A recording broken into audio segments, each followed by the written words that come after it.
ছায়াস্পর্শ লেখিকা ইফরা জান্নাহ পর্ব ১২। বেলা ৯টা। আজ আবহাওয়া খুব বেশি একটা ভালো না। সকাল সকাল সূর্যমামা তার তেজ দেখাতে শুরু করে দিয়েছে। কেমন জানি ভ্যাপসা এক গরম। সকাল সকাল সাদা পাঞ্জাবি পরে একদল তৈরি হয়ে অন্দরমহলে এসে সোফায় বসেছে চেয়ারম্যান সাহেব। আজ পরিষদে যেতে হবে, খুব দরকারি কাজ রয়েছে। নির্বাচন যত বেশি এগিয়ে আসছে কাজের চাপ যেন আরো দ্বিগুণ বাড়ছে। পারবে না, এ যে এক দায়িত্বের কাজ। গ্রামবাসী খারাপ ভালো বিচারের গুরুদায়িত্ব। গ্রামের সকলে চেয়ারম্যানকে ভালো মানুষ বলেই জানে, তাই দুই দুইবার বিপুল ভোটে বিজয়ী হয়েছেন তিনি। বেতের সোপায় বসে পায়ের উপর পা রেখে খবরের কাগজে একবার চোখ বুলিয়ে নিচ্ছে চেয়ারম্যান।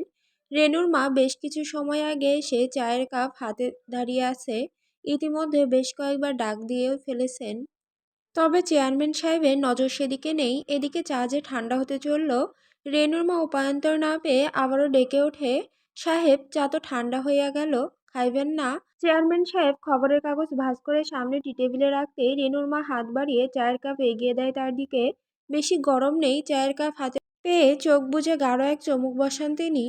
সকালবেলা এক কাপ দুধ চা যেন মনকে খুশি করে দেয় তার। প্রথম চুমুক দিয়ে চায়ের কাপ হাতে রেখে ঘুরিয়ে ঘুরিয়ে রেনুর মায়ের উদ্দেশ্যে বলেন, হ্যাঁ গো কোহিনূর, দক্ষিণ পাড়ার খবর কি কিছু জানো? নির্বাচনে খন্দকার বাড়ির কেউ কি এবার নমিনেশনের কাগজ জমা দিব না নাকি?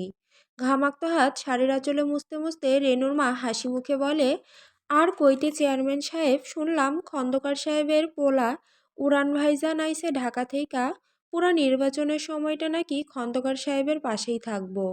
ভ্রুজোড়া কুঁচকে নেয় চেয়ারম্যান। চায়ের কাপ থেকে দৃষ্টি সরিয়ে তাকিয়ে কোহিনূরের দিকে বেশ অবাক হওয়া ভঙ্গিতে বলে, কি বলিস? উড়ান কোনটা, খন্দকারের ছোট পোলাটা নাকি? হ চেয়ারম্যান সাহেব, ছোটডা। যেটা ঢাকা বিশ্ববিদ্যালয় থেকে এবার আইন না কি জানি কয় হেইয়া পাশ করছে। শুনছি এবার খন্দকারের দুই পোলা নাকি যেমনি হোক বাপরে নির্বাচনে জিতাইয়া ছাড়ব। রেনুর মায়ের কথায় কিছুটা মুচকি হাসে চেয়ারম্যান। চায়ের কাপে আরও একবার চুমুক দিয়ে বলে, তাই নাকি? খালি তাই না, উড়ান ভাইজানের মাথায় কিন্তু মেলা বুদ্ধি। আপনি ছোট নবাবরে একটু সাবধানে চলতে কইেন, নাইলে ওই খাচ্চর খন্দকার আর তার দুই পোলা কখন ছোট নবাবের কি ক্ষতি কইরা দেয় মালিক জানে। চায়ের কাপে শেষ এক চমক দিয়ে অবশিষ্ট বেশ খানিকটা চা সহ রেনুর মায়ের দিকে কাপ এগিয়ে দেয় চেয়ারম্যান। ছোট নবাব উঠলে পরিষদে যাইতে কইও কোহিনূর, আইজ পরিষদে যাওয়া ভীষণ দরকার। রেনুর মা ডান দিকে ঘাড় কাত সম্পত্তি জানায়।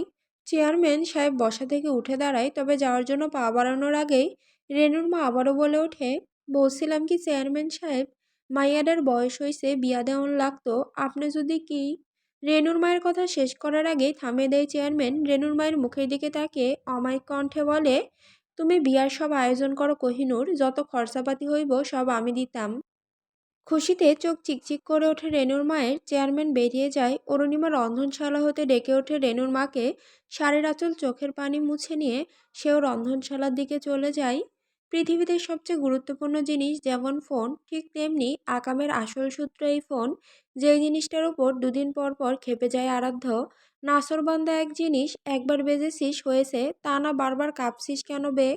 ঘুম ভেঙে যায় আরাধ্যের। বালিশের নিচে ফোনটা কাঁপছে। ধোঁয়াশা মাখা চোখে কোনো মতে বালিশের নিচ হাতড়ে ফোন বের করে কানে রেখে বলে, আপনি যাকে কল করেছেন সে এই মুহূর্তেই তার নাগিন বউয়ের শীতল শরীর জড়িয়ে ঘুমের দেশে তলিয়ে গিয়েছে।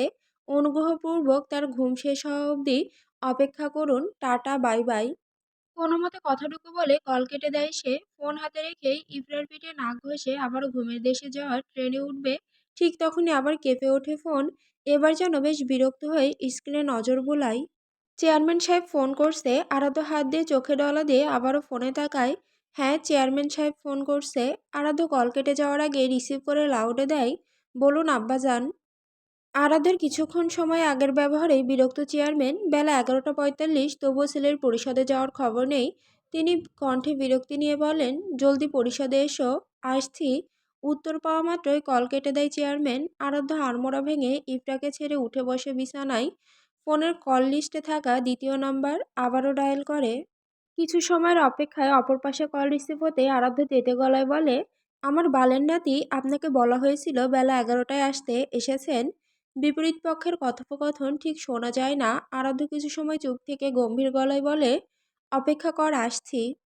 কল কেটে বিছানা ছেড়ে উঠতে নিবে, ঠিক এমন সময় ঘুমের মাঝে নড়ে ওঠে ইফরা। থেমে যায় আরাধ্য, চোখ বুলায় তার ঘুমন্ত বউয়ের মুখের দিকে।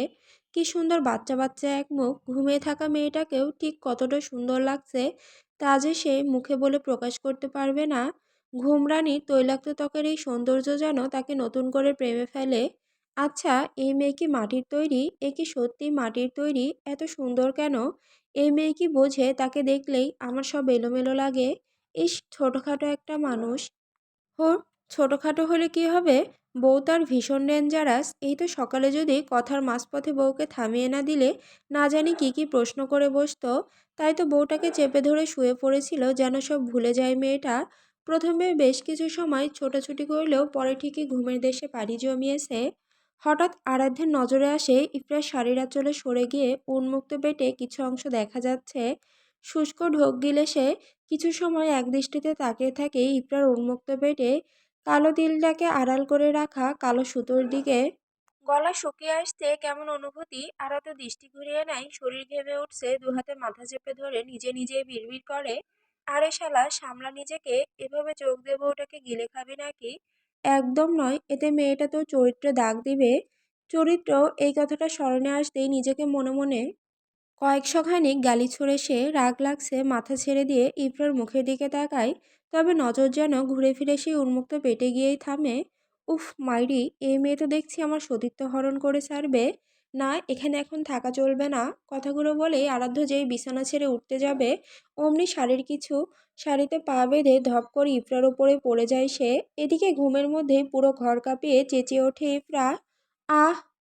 আরাধ্য ভড়কে যায় নিজের শরীরের ভর আরও কিছুটা ইপড়ার উপর ছেড়ে দিয়ে মুখ চেপে মেয়েটার উম মুখ দিয়ে শব্দ বের করতে না পেরে হাত ছোড়াছুড়ি শুরু করে ইফরা। তবে আরাধ্যের পেটানো শক্ত শরীরে মারতে গিয়ে তার নিজের হাতে ব্যথা পায়। আরাধ্য একধানে ইফরার চোখের দিকে তাকিয়ে থাকে, আশেপাশে কোনো কিছু তার খেয়ালই নেই। এই যে ভারী একটা শরীর নিয়ে চিকন রোগা মেয়েটার উপর পড়ে আছে, এতে যেন হুঁশ নেই। ইফরার রাগ লাগে, সুযোগ বুঝে কামড় বসিয়ে দেয় আরাধ্যের হাতের তালুতে। খুব বেশি ব্যথা না লাগলেও ধ্যান ভাঙে আরাধ্যে, নিজের অবস্থান বুঝতে পেরে ইপড়ার ওপর থেকে দ্রুত উঠতে চাই সে। তবে তার হলো কই, এবারে উঠতে নিয়ে পেঁচানো শাড়িতে লেগেই সোজা ফ্লোরে পড়ে যায় বেচারা।